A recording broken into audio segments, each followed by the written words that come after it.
家好，我是主持人井耳，英文名是 Michael， 很高兴和大家在新一期的留学生节目中见面了。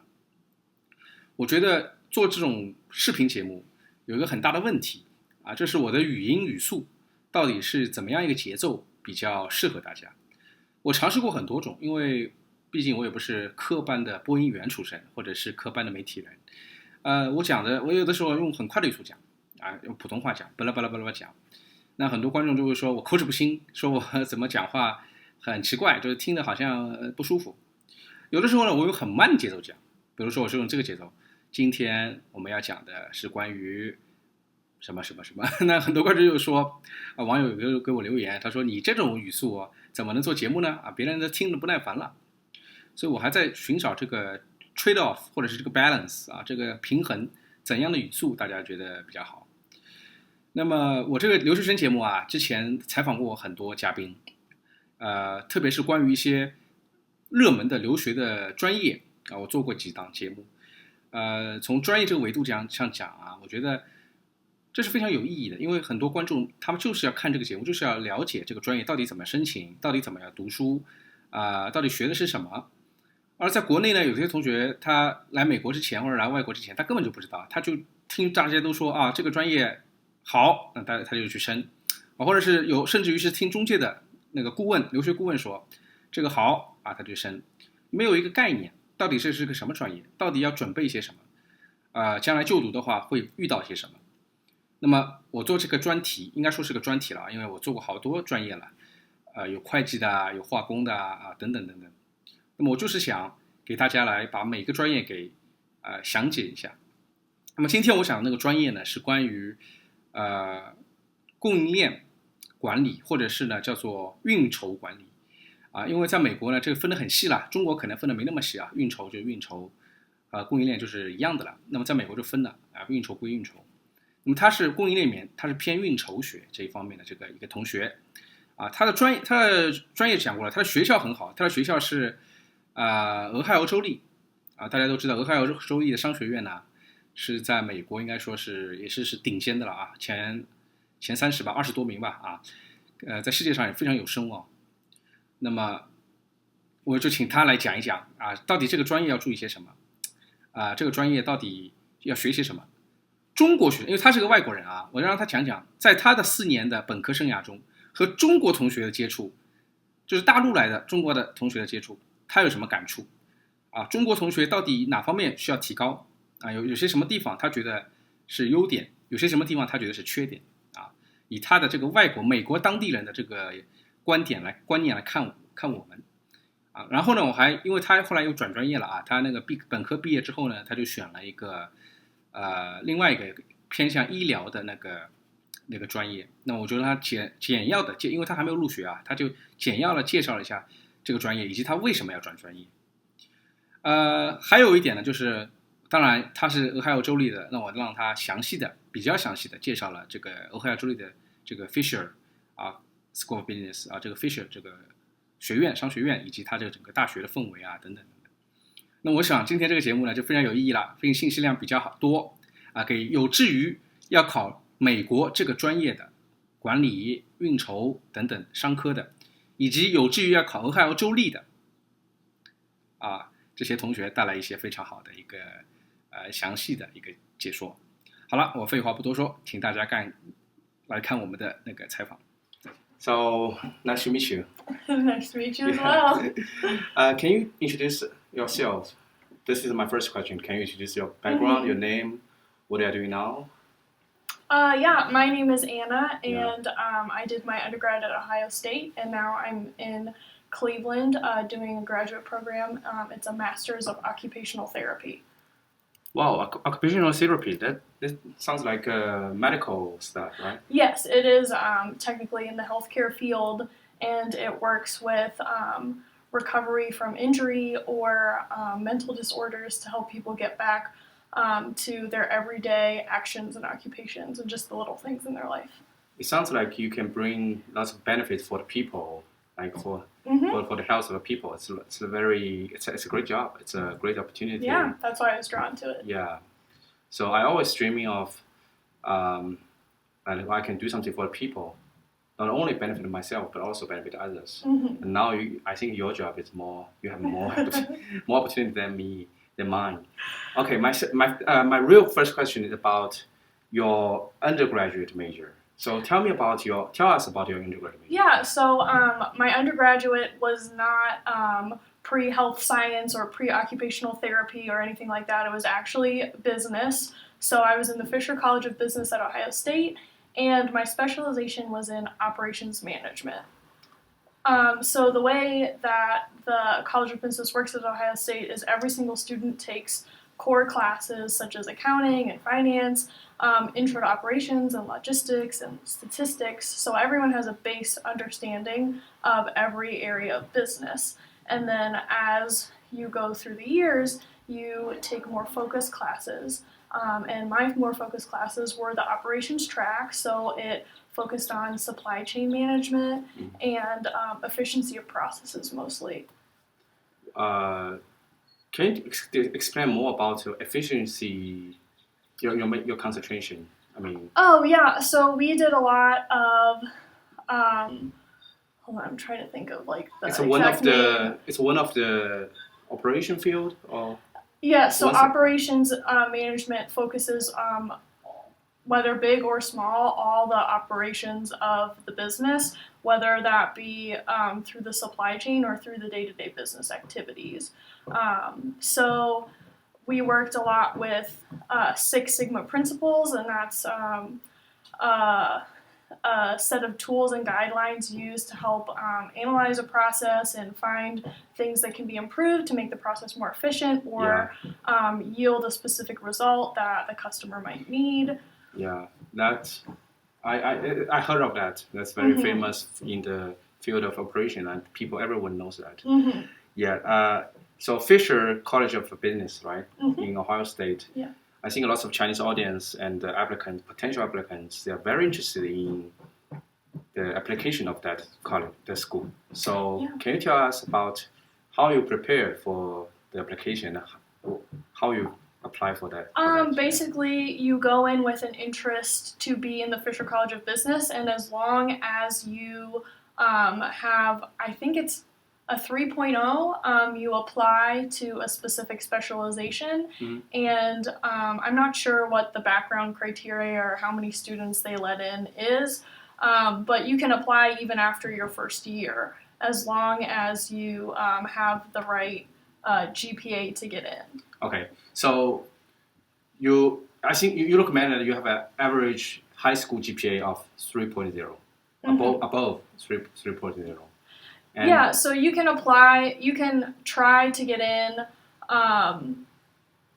So I think the way that it works is that you don't get accepted into the College of Business until after you have already taken classes at Ohio State. You can go with the intention to be in the College of Business, but you still have to apply once you're there to so that they know that you have the appropriate grades in the college setting.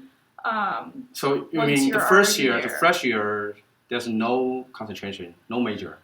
You go to, you take the core business classes, which I did mention earlier, so you can, any person can take like the intro to accounting and the intro to finance and the introductory courses. For all the specializations, and they are a requirement. Yeah. And so those are the only classes that you can take before you're officially accepted into the Fisher College of Business. Oh, so that's very flexible. So students in all the college and schools can apply for the course of Fisher. They do give priority class registration to those already in the College of Business. So it is So when you got your offer from Ohio State, they already told you you are accepted by the Fisher. Well, I went in undecided. I didn't go in with the business concentration, so I'm not sure if anyone gets immediately accepted into the Fisher College of Business. That's very common for the United States college and universities, because they always let fresh year students to finish the first year without a dedicated major. Yeah, you don't have to, but if you are undecided, they do make you take a class to help you decide where you want to take that. Because most people have a general idea, they just don't know how to connect their coursework to their career outcome that they want. Yeah, and also tell us about, I guess you already met several Chinese students during your undergraduate. Oh, yeah. Right? Mm-hmm. And tell us about, from your perspective, is there anything that they present themselves like, is there anything that they need to improve with themselves? Or do you think that what's their strong, they have a strong side, maybe they are strong in maybe mathematics. Mm-hmm. I'm just saying that. But do you have anything like to suggest, any recommendation for them to improve?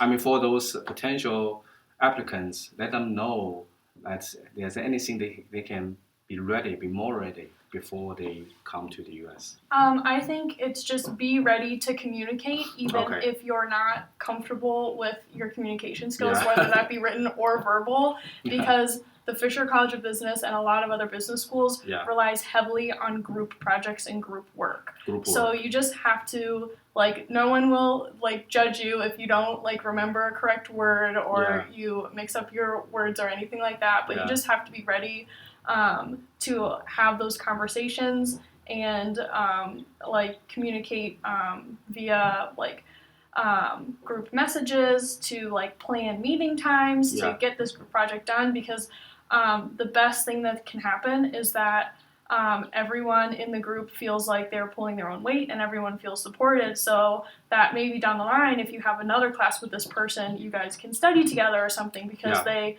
know that you have a good work ethic. So just being transparent with communication, even if it's just saying, I don't understand, or I think I'm right on this. Yeah. Either way, I totally agree with you. It can be scary, even, I don't like to admit that I'm, don't know something or anything like that, but...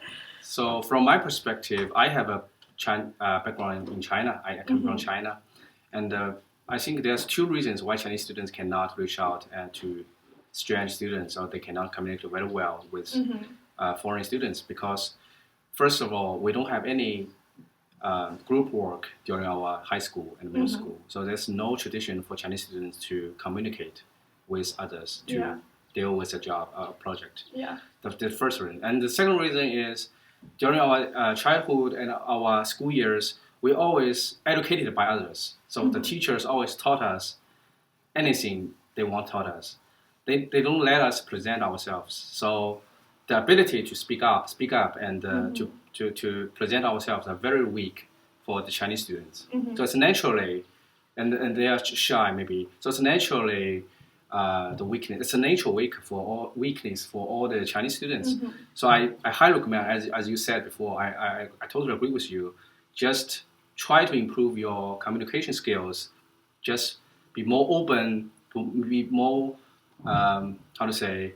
to hang out with others, try to be more brave, to talk to strange students and friends, to make new friends in Western or in American campus. Or even just starting with a TA that you might have for a college class. Yeah.